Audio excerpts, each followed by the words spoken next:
Ana parou no meio do corredor, o coração batendo como um tambor distante, enquanto ouvia o eco das palavras que acabavam de ser proferidas na sala de reuniões. É tempo de uma nova era, dissera o dono da empresa, com aquela voz oleosa que sempre usava para mascarar decisões cruéis.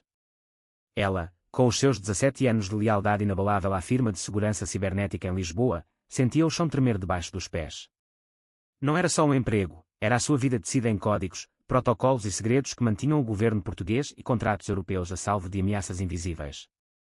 Mas agora, ali estava ela, sendo empurrada para o lado para dar lugar ao filho do patrão, um miúdo fresco saído da universidade, cheio de jargão moderno mas vazio de experiência. O ar na sala estava pesado, como um nevoeiro que desce sobre o Tejo em noites de inverno. Ana não gritou, não protestou. Em vez disso, observou o sorriso falso de Tiago, o herdeiro, que se sentava como se já fosse o rei do castelo.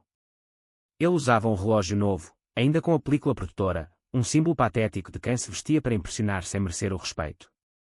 Ana sentiu uma pontada no peito, não de raiva imediata, mas de uma dor profunda, acumulada ao longo de anos vendo a empresa crescer graças ao seu trabalho silencioso. Ela era a guardiã invisível, a que conhecia cada falha no sistema, cada chave de encriptação que expirava ao minuto exato. Mas para eles, ela era apenas o legado, algo obsoleto a ser substituído. Com as mãos firmes, ela caminhou até à mesa, colocou a sua placa de identificação ao lado do telemóvel desbloqueado, com o ecrã virado para cima. Não disse uma palavra.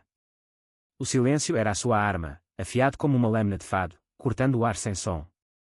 Virou-se e saiu, os passos ecoando no mármore frio do edifício no centro de Lisboa. Atrás dela, deixava não só objetos, mas uma armadilha tecida com anos de protocolo. Tiago riu baixinho, achando que vencera, mas Ana sabia que o verdadeiro drama estava apenas a começar. A traição doía como sal numa ferida aberta, mas era essa dor que a impulsionava, não para um confronto barulhento, mas para uma vingança calculada, enraizada na paciência portuguesa de quem espera o momento certo. No elevador, descendo para o resto do chão, Ana sentiu o peso da humilhação crescer. Lembrou-se das noites em claro, resolvendo brechas de segurança que poderiam custar milhões ao Ministério da Defesa. Das atualizações de NDA que ela própria redigira, inspiradas nas leis rigorosas da União Europeia sobre proteção de dados. E agora, tudo isso era descartado por nepotismo, como se a sua dedicação fosse um vinho velho a ser trocado por um novo e barato. O telemóvel que deixara para trás era o gatilho, sabia que tocaria em breve, e quando o fizesse, revelaria o abismo que eles ignoravam. A imensidão da sua dor transformava-se em foco, como o sol que queima devagar antes de incendiar tudo. Lá fora, o sol de Lisboa batia forte nas fachadas azuladas, mas Ana não via beleza, via apenas o caminho para casa, em Sintra, onde o silêncio das montanhas a esperava. Chegando lá, preparou um café forte, como sempre, numa caneca velha que herdara do irmão, com uma inscrição de um torneio de xadrez de 1985. Sentou-se à mesa de carvalho riscada por anos de trabalho, e abriu o seu terminal pessoal. Os painéis de dados piscavam verdes, intactos. Eles ainda não haviam percebido que o controlo real não estava nos servidores da empresa, mas nas dependências que ela construíra, camada por camada, como as muralhas de um castelo medieval. Com um clique suave, desativou os tokens de acesso finais, seguindo o protocolo que ela mesma criara. Não era raiva cega, era a consequência lógica da traição. O peito apertava com a memória das reuniões onde a ignoravam, dos relatórios que Tiago modernizava com ideias vazias de TED Talks. Agora, sem ela, o contrato de 500 milhões de euros com o governo português para segurança cibernética em infraestruturas críticas, transportes, energia, saúde, ficaria congelado. A lei portuguesa sobre contratos públicos era clara, sem oficial de segurança primário registado, tudo parava, com auditorias obrigatórias que podiam durar meses. Enquanto isso, na empresa, o telemóvel de Ana tocou, cortando o ar como um sino fúnebre. Tiago, no meio de uma frase pomposa sobre sinergias modernas, hesitou e atendeu em alta voz. Do outro lado, a voz grave do diretor-geral da Agência de Segurança Nacional, o homem que servira em missões de inteligência e não tolerava amadores. Ana. Por que terminaste a única pessoa com acesso total aos protocolos de encriptação? Tiago gaguejou, o suor perlado na testa, enquanto o pai, Rui, empalidecia como um fantasma. O diretor não esperou explicações, cortou, vocês violaram a cadeia de custódia. O contrato está suspenso. Boa sorte com os auditores. O silêncio que se seguiu era ensurdecedor, como o vazio após uma tourada perdida. Tiago sentiu o pânico subir, a sua confiança falsa desmoronando como um castelo de cartas. Ele, que falava de disrupção, sem entender a estabilidade que Ana mantivera, agora via o império familiar tremer. Rui, o fundador, fechou os olhos, recordando as vezes que ignorara os avisos dela sobre sucessão. A dor da traição que infligira voltava agora como um bumerangue, custando não só dinheiro, mas o legado que pensara passar ao filho. Na manhã seguinte, Tiago chegou cedo ao escritório no Chiado, vestido como um executivo de revista, mas o seu passo era incerto. Tentou ligar para o diretor, mas as chamadas caíam. E-mails devolvidos como spam.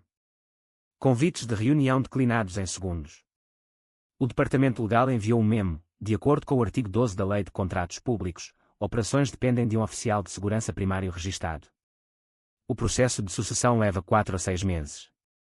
Tiago gritou, a voz e quando nos corredores vazios, mas era tarde. A auditoria chegara, exigindo credenciais que só Ana possuía. Rui, num ato de desespero raro para um homem habituado a mandar, dirigiu-se à casa de Ana em Sintra. Subiu os degraus devagar, o orgulho pesando como chumbo. Encontrou uma nota na porta, não perturbar. Propriedade sob observação legal. Contactar via canais oficiais. Dentro de um envelope, uma carta formal, confirmação de relinquishment de todas as credenciais. Qualquer renegociação deve ser via cliente original, conforme cláusula de autonomia na lei europeia. Rui leu e releu, o coração afundando. Não era uma demissão, era um realinhamento, uma declaração de independência que o deixava nu perante os seus erros. Enquanto Rui voltava de carro, o sol poente tingindo o Tejo de ouro, Ana era escoltada para uma reunião secreta na sede da agência em Lisboa. O diretor, sentado numa sala austera, deslizou um contrato de consultoria independente, assuma o controle direto, sem amarras corporativas. Responda só a nós. Ana aceitou, adicionando uma cláusula para a sua própria equipa, vetada por ela. O preço da escolha de Rui e Tiago era alto, blacklist na lista de fornecedores públicos, penalidades financeiras que podiam quebrar a empresa.